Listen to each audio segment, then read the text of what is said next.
এটা বিধ্বস্ত পথে জলাকলা খুৱাইছে ইন্দোপুৰবাসী ৰাইজক। মেৰাপানীৰ ইন্দোপুৰ আৰু অন্নপূৰ্ণা সংযোগী পথটো এজাক বৰষুণতে সম্পূৰ্ণৰূপে অচল হৈ পৰে।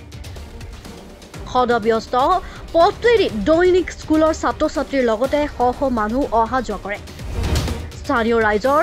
অভিযোগ মতে উক্ত পথটো 2024 বৰ্ষৰ শেষৰ ফালে পঞ্চায়তে জব কাৰ্ডৰ জৰিয়তে 10 লাখ টকা ব্যয়েৰে মাত্ৰ কেইগাড়ীমান শিল আৰু কাষৰে চেলচেলি নৈৰ বালি দি অতি নিম্নমানেৰে নিৰ্মাণ কৰে। অন্য এক অভিযোগ মতে মাত্ৰ 3 দিন গাঁৱৰে শ্ৰমিক নিয়োগ কৰি জব কাৰ্ডৰ জৰিয়তে কাম কৰাই বাকী ধন কাম নকৰাকৈয়ে বুজাবুজিৰে হিতাধিকাৰীৰ একাউণ্টত জব কাৰ্ডৰ ধন ভৰাই সমুদায় ধন পঞ্চায়তে আত্মসাৎ কৰা বুলি অভিযোগ তুলিছে ৰাইজে। উন্নয়ন খণ্ডৰ কৰ্তৃপক্ষৰ লগতে স্থানীয় মন্ত্ৰী অজন্তা নেওগক উক্ত পথটো নিৰ্মাণৰ ক্ষেত্ৰত কৰা অনিয়মৰ তদন্তৰ কৰিবলৈ আৰু দোষীক উচিত ব্যৱস্থা গ্ৰহণ কৰাৰ লগতে পথটো পুনৰ নিৰ্মাণ কৰিবলৈ দাবী জনাইছে ৰাইজে। যেহেতু আমাৰ ইন্দোপুৰৰ পৰা যিটো কাকডোঙা আমাৰ সংযোগী ৰাস্তা, সেই ৰাস্তাটোত মানে যেহেতু বহুত ৰাইজে ভুক্তভোগী হৈ আছে, কাৰণ এই ৰাস্তাটো আজি আমি বহুতবাৰ মানে আহিছে, ৰাস্তাটো চৰকাৰেও দিছে, চৰকাৰক দুখ দিবলৈ যোৱা নাই, কিন্তু মানে ৰাস্তাটো এনেকুৱা হৈছে যে এজাক বৰষুণ দিলে মানে শিল বালি গোটেইখিনি উটি যায়। কাৰণ আমাৰ যিখন নদী, সেইখন নদী হৈছে চেলচেলি নদী, কিন্তু নদীখন মানুহে আঁতৰৰ পৰা দেখিবলৈ একেবাৰে সৰু নিচিনা লাগে, কিন্তু যেতিয়া মানে এজাক বৰষুণ আহে মানে ইমানেই দ্ৰুতগতি নদীখন বাঢ়ি যায় যে আমাৰ চাৰিওপাশে বানপানীয়ে ভৰি পৰে। আৰু যিহেতু আমাৰ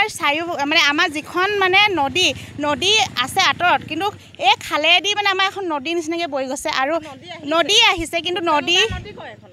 সেই নদীখন মানে আমাৰ বাৰী কিনাৰেদি মানে এনেকৈ দি কিনাই গৈ থাকে নদীখন, কিন্তু মানে সকলোৱে ৰাইজে দেখিছে আৰু মানে নামটো নকওঁ বাৰু, ক'লেও কিছুমান বেয়াও পাব পাৰে, কিন্তু মাটি কিনিছে নিজৰ মানে ব্যক্তিগতভাৱে, কিন্তু সেই মাটিটুকুৰাত মানে যিটো ৰাস্তাইদি মানে যিটো নলাইদি পানীখিনি গৈ আছে, সেই নলাটো মানে বন্ধ কৰি দিছে। যিহেতু পানীখিনি যদি যাবই জেগাই নাই, তেতিয়াহ'লে নলাইদি যদি যাব ন, তেতিয়া ৰাস্তাটো ভাগি থাকিব। আৰু স্কুললৈ অহা ল'ৰা ছোৱালীবিলাক আপোনালোকে ৰাস্তাটো দেখিছে কিমান মানে দুখ লগা, কাৰণ কালি পৰহি এইকেইদিন স্কুললৈ যেতিয়া ল'ৰা ছোৱালী আহিছে পৰিছে, হয় আমিও দেখিছোঁ, কাৰণ দুখ লাগিছে। আমাৰ একেবাৰে সন্মুখতে যিহেতু আমাৰ ইমান ভঙা চিঙা ৰাস্তাটো আমি কেনেকৈ সহ্য কৰিম, কাৰো এইটো ব্যক্তিগত নহয়। আজি মোৰ ব্যক্তিগতভাৱে মই মাত মাতিব অহা নাই, কাৰণ ৰাজহুৱা স্থানত আজি এই ৰাস্তাটোত কোনো দলীয়ভাৱে বা কংগ্ৰেছ বিজেপি চৰকাৰ অহা যোৱা নকৰে, প্ৰত্যেকটো দলীয় মানুহে ইয়াত অহা যোৱা কৰে। কাৰণ আমি কোনো চৰকাৰ বিৰুদ্ধে ক'ব জানো যে আমুক চৰকাৰে ৰাস্তাটো দিছে, তামুক চৰকাৰে ৰাস্তাটো দিছে, সেই ক'বলৈ জানে, কিন্তু ৰাস্তাটো আহিছে, চৰকাৰে ৰাস্তাটো দিছে, কিন্তু চৰকাৰে ৰাস্তাটো দিয়াৰ উপৰি আমাৰ যিজন ঠিকাদাৰে আমাৰ কামখিনি কৰিছে, সেই কামখিনি আজি ঠিকাদাৰে নাজানে নেকি? এই ৰাস্তাটো যে কেনেকুৱা হ'ব লাগে, এই ৰাস্তাটো যে পকা আহিব লাগে, ঠিকাদাৰেও জানিব লাগে। কাৰণ মানে কুকুৰমতা যিখন নদী পানী ভয়াবহ আহিলে আমাৰ এই অৱস্থা কেনেকুৱা হয়। আজি আমি সৰুৰ পৰা ডাঙৰ হৈ আহিছোঁ, এইডোখৰ মানে এনেকুৱাই দেখি আছোঁ। আজি মানে চেন কেবলখিনি উটুৱাই নিব, কাৰণ এজাক বৰষুণতে পানীতে যদি এনেকৈ উটি যায়, আৰু গোটেই বাৰিষা ছিজনটো আছে, বাৰিষা ছিজনটোত কেনেকুৱা গতি হ'ব, কাৰণ শিল গুটিখিনি গৈ নদী সেই পথাৰত পৰিলেগৈ গৈ পিনে, আৰু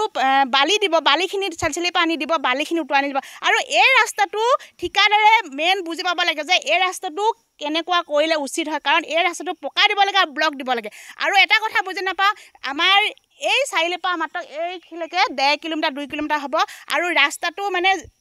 এই ৰাস্তাটো পোনে আহিব লাগে নে ৰাস্তাটো বেকাকৈ ইফালে যাব লাগে, কোনে কি কৰিছে সেইটো ক'বলৈ নাযাওঁ। কোনোবাই যদি দালাল সোমাই যদি এই ৰাস্তাটো যদি নিজৰভাৱে কৰি ল'বলৈ আছে, কিন্তু সেইটো ক'ব নাজানো, কিন্তু এই ৰাস্তাটো পোনে অহাটো উচিত আছিলে। আৰু ল'ৰা ছোৱালী বহুত কষ্ট হৈছে,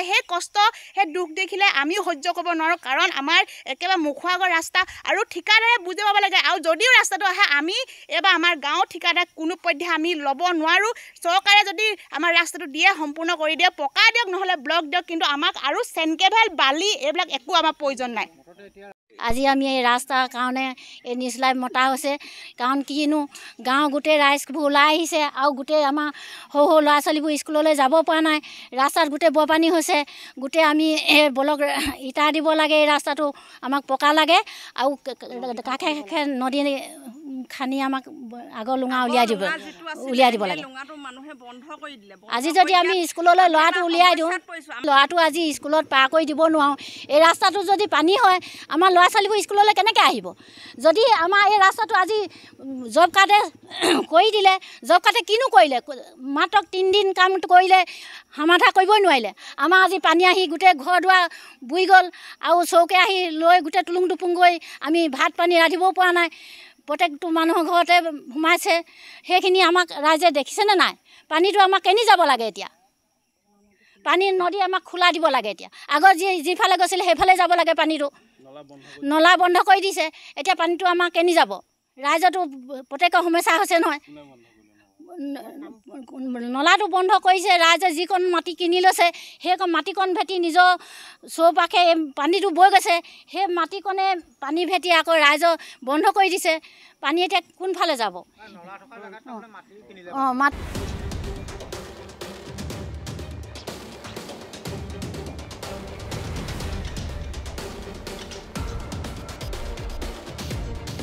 মেৰাপনীৰ পৰা Dipjyoti Saikia report my news N